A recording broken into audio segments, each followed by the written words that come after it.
ব্যাপার যে এটা সরকারি পয়সায় এটা পার্টি হচ্ছে, আর তো কিছু নয়। আমার পাড়া আমার সমাজে একটা সরকারি প্রকল্প, সরকারি প্রকল্পে অফিসাররা থাকবে, সরকারি প্রকল্পে যারা শাসনে আছে তারা থাকবে, বিডিও থাকবে, এসডিও থাকবে, বাকি যারা থাকবে। কিন্তু সরকারি প্রকল্পে পশ্চিমবঙ্গের তৃণমূল পার্টি ভোটের বাজারে সমাধান পাড়ায় পাড়ায় নামে দুয়ারে দুয়ারে যে প্রকল্প চালু করেছে তার লক্ষ্য একটাই, তা হলো তৃণমূলের নেতাদের কিছু পয়সা কামানোর ব্যবস্থা করে দেওয়া, আর এই মোকাতে পাড়ায় পাড়ায় ভোটের প্রচারটা চালু করে দেওয়া। অর্থাৎ সরকারি টাকায় ভোটের প্রচার, দিশা দেখাচ্ছে তৃণমূল, পথ দেখাচ্ছে তৃণমূল। বাংলাদেশ সারা ভারতবর্ষে এসআর করবে, সারা পৃথিবীতে এসআর করে কে মানা করেছে? এসআর করে কার লাভ হয় সেটা পরে দেখবো আমরা। আমি এখন থেকে বলে দিচ্ছি, দরিদ্র মানুষের বিপদ হবে, শিডিউল কাস্ট শিডিউল ট্রাইব মানুষের বিপদ হবে। বাংলাদেশি মানে শুধু মুসলমান নয়, বাংলাদেশি মানে হিন্দু আছে, এই ব্যাপারটা কিন্তু পরিষ্কার হওয়া দরকার। বাংলাদেশি বলতে খালি মুসলমানদের দেখে দেওয়া হচ্ছে, কিন্তু বাংলাদেশি মানেটা কি? যারা বাংলাদেশ থেকে আসছে, হিন্দু আসছে, মুসলমানও আসছে, সেখানে বিজেপির বক্তব্য কিন্তু স্পষ্ট নয়। ভোট আসছে প্রমাণ এটাই। গণেশজিকে খুশি করতে বলে গণেশজি তুষ্ট হবে, দেবী দুর্গাকে খুশি করলে দেবী দুর্গা তুষ্ট হবে, সেই সব করছে। এই বাংলায় তো কে কত বড় হিন্দু তার প্রতিযোগিতা চলছে। রাম জন্মভূমিতে বিজেপির মিছিল বড় না তৃণমূলের মিছিল বড়, তার প্রতিযোগিতা হয়। কেউ যদি বলে আমি রামের ভক্ত, তাহলে আমি কোথায় কম, আমি হনুমানের ভক্ত। এই তো বাংলায় প্রতিযোগিতা হচ্ছে, কে বড় রামের ভক্ত, কে বড় হনুমানের ভক্ত, কে বড় দেবী দুর্গার ভক্ত, কে গণেশের ভক্ত, তার প্রতিযোগিতা হচ্ছে। এটা তারই প্রতিযোগিতা।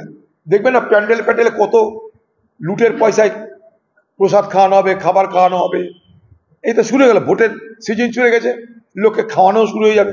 ভোটের সিজন হয়ে শুরু হয়ে গেছে, ক্লাবগুলোকে ম্যানেজ করার সিজনও শুরু হয়ে গেল। এই চলবে এখন বাংলায়। ভোট শেষ হয়ে যাবে, আবার যেমনকার তেমন হয়ে যাবে। বালিপাত, আরে বালিপাতে যদি লুটটা তৃণমূলের নেতারা খাবে কি? দিদি বাংলা মানুষকে না খাইয়ে রাখতে পারে, তার জন্য বাংলা থেকে লক্ষ লক্ষ পরিযায়ী শ্রমিক বিদেশে পাঠিয়ে দিতে পারে, বাইরের রাজ্যে পাঠিয়ে দিতে পারে।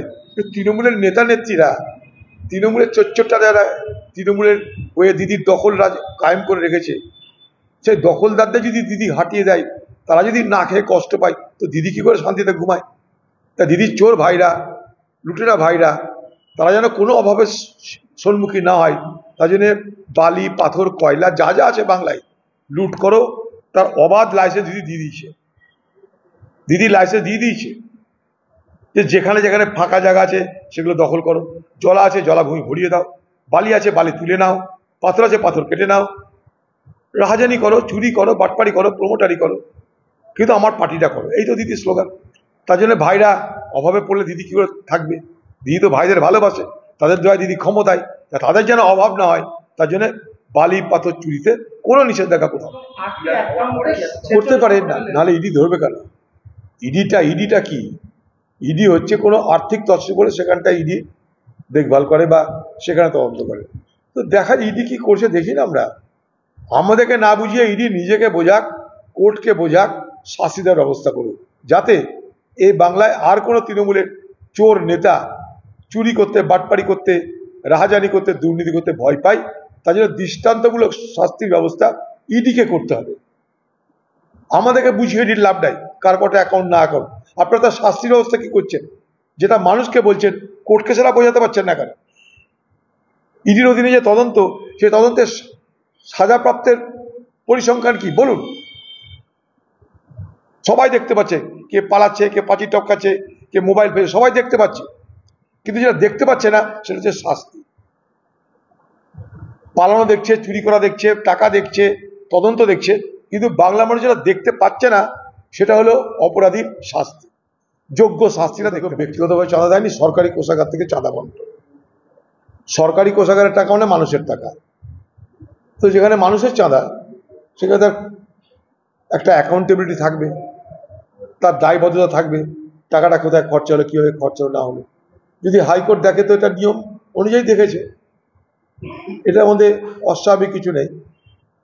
আমার বক্তব্য যে এইভাবে পুজোতে সরকারিভাবে টাকা দিয়ে যে বাংলায় আমি বড় হিন্দু না তুমি বড় হিন্দুর প্রতিযোগিতা চলছে, তার থেকে বাংলাকে ক্ষান্ত করা দরকার। কারণ একটাই ধর্মের মানুষ এখানে বাস করে না, নানা ধর্মের মানুষ বাস করে। প্রত্যেক ধর্মের মানুষের কাছে তাদের পবিত্র উৎসব আছে।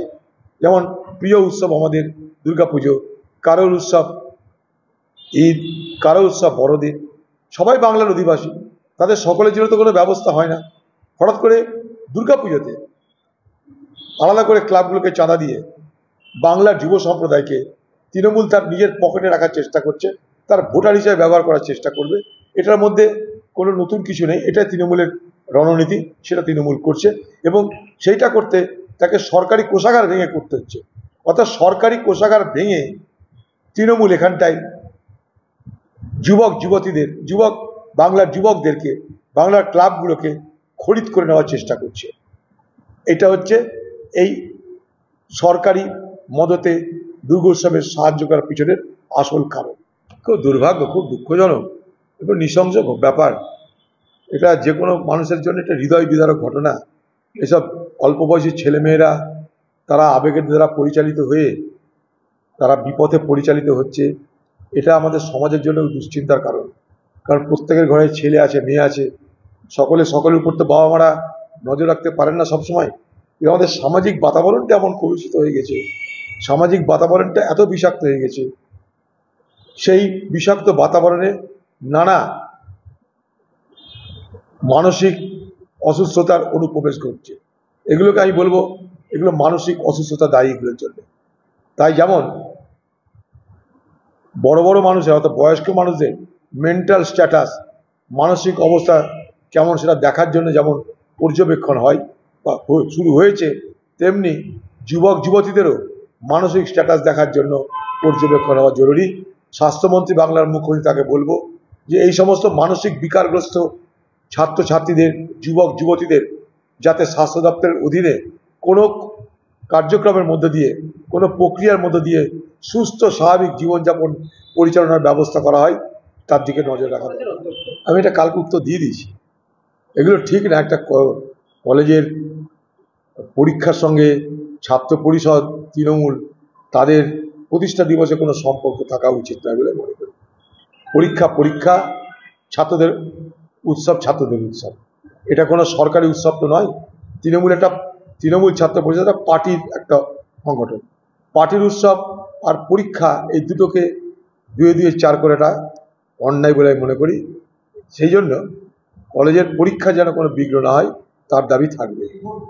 তা বলতে হবে না, রাহুল গান্ধী একটা ভদ্র লোক, সবাই জানেন আপনারা।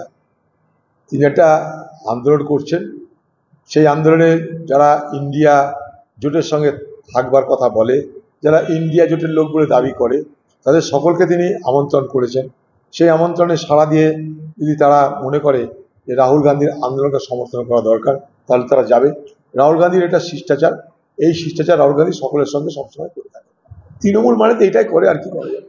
স্কুল কলেজ যেখানে মহিলা তৃণমূলের সেই সমস্ত দুশ্চরিত্র নেতারা তাদের উপর ঝাঁপিয়ে পড়ার চেষ্টা করে, তাদেরকে ধর্ষণ করার চেষ্টা করে, তাদেরকে যৌন নির্যাতন করে তৃণমূলের ধর্ষক বাহিনী।